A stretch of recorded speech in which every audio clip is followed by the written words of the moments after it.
Hey guys, welcome back to the channel. The big question is, what does a concussion feel like? What does post-concussion syndrome feel like? I sort of went over what it feels like a little bit in one of my previous videos, but I stumbled upon a video that I had taken back in February when I was really in the thick of my symptoms. So I figured that I would sort of put it together and put it out there so that you can get really like a true sense of what it really does feel like for someone who is, I guess, about 2 months post-injury. Now, please excuse my appearance in this upcoming video. Again, this is when I was sort of in the worst of kind of what it felt like. I had enough energy to put this together, and I was really feeling really down and not well this day. Specifically, I remember wanting to document it that way I could put it out there for others who, might be wondering, what does it feel like? Is what I'm feeling currently normal? Because it is very strange. There are a lot of strange symptoms that come along with a concussion, and a lot of people wonder, is my brain exploding? Is this normal? Should I be feeling like this? Do my legs supposed to feel like jello? And the answer is yes to all of them, unfortunately. And everyone's symptoms, of course, are going to be different, and the intensity, is on a range for a lot of people. And there's no one set thing. There's no guidebook when it comes to concussions. So anyway, I just wanted to put this video out there and let you guys know what it feels like dealing with a concussion 2 months post-injury. So stay tuned, and I hope you enjoy. How's it going? My name's Tiffany. Just making this video for anyone who is or was or knows somebody that is has had a concussion. So I tried finding some useful information, and everyone's situation is different. Everyone's gonna feel different. There's no one answer, right? Just a little backstory. I got sick with COVID, and while I was waiting to get my test results back, I was home, and I was having fever dreams, all that kind of stuff.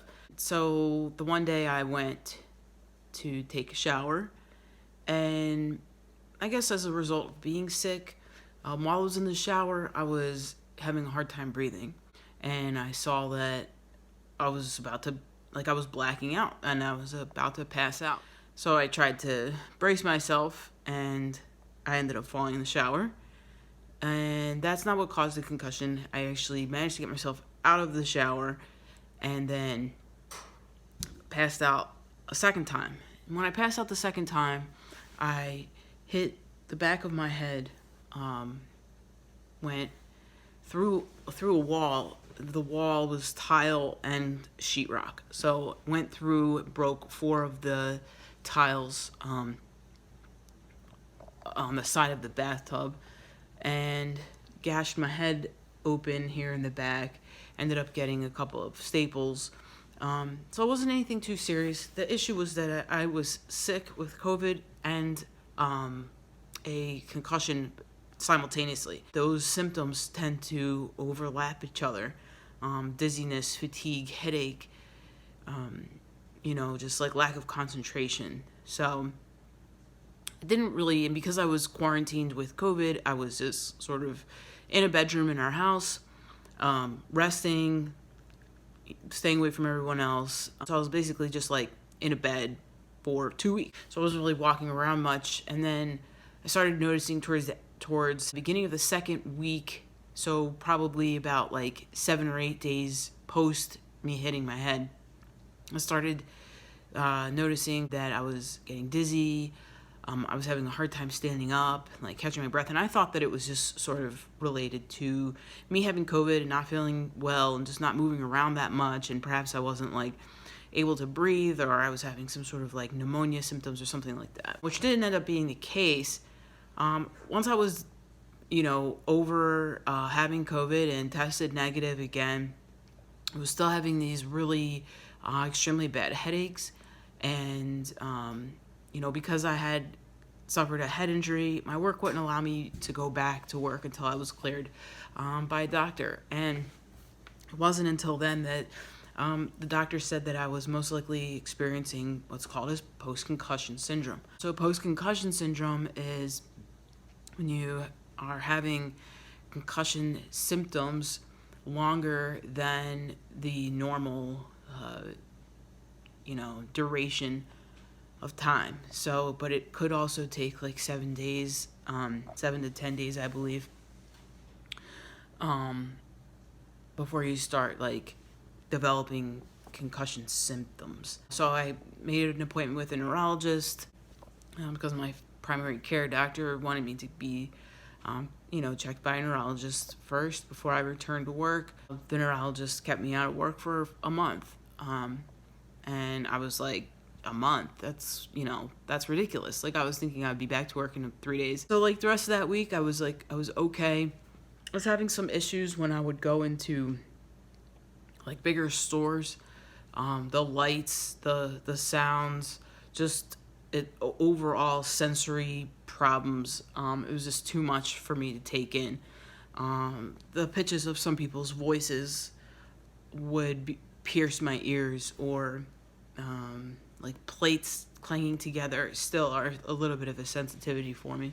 So you might be experiencing some of those things. The best way that I could describe it to someone is that felt like I was like walking on a moving like floor, like the little like the runway that they have at the airport to help you like move traffic along faster. It just felt like I was like floating on the ground and couldn't really get my feet right underneath of me. Just like a buzzing in my head and just a feeling of this like overwhelming dizziness, and not just like a dizziness of like, it's just like a consistent dizziness and an intense feeling where you feel like you just can't like stand up, or there would be some days where I felt like I just couldn't get out of bed because it just felt so strange to me.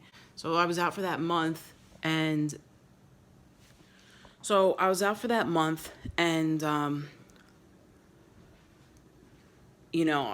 I was convinced like nothing was wrong, I would be fine. But I started to actually get worse, and it became like unbearable to like go anywhere or be in a car. I felt very nauseous. I was having trouble sleeping up until 3-4 in the morning, getting a couple hours of sleep here and there. Just did not feel like myself. And I started to get, emotionally, I just wasn't okay. And people would say, you'll be okay, just rest and just whatever. But it's easier said than done. And until you feel like what this feels like and your mind can't stop thinking and you feel exhausted and you just feel like defeated is a word that I oftentimes felt. I felt defeated. I tried to explain to people, it's one thing if you like break an arm or you break your leg. You can see the damage. They can see it. You can fix it. You can get medication for it, and they give you a timeline. Boom. In 3 to 4 weeks, you'll be back to new. Back to your legs fixed. With a brain injury or any sort of like mild something, there's really no way of knowing how long it's going to take. And some people recover quicker than others. Sometimes it takes longer, and sometimes, sometimes people are left with lifelong symptoms. And there's really no way of knowing. I've read that, the more concussions you have, the worse it is. I've had other concussions before, undiagnosed, mild ones. I was in a car accident and I hit my head here and there. So I think perhaps this is why I'm experiencing it to this magnitude now.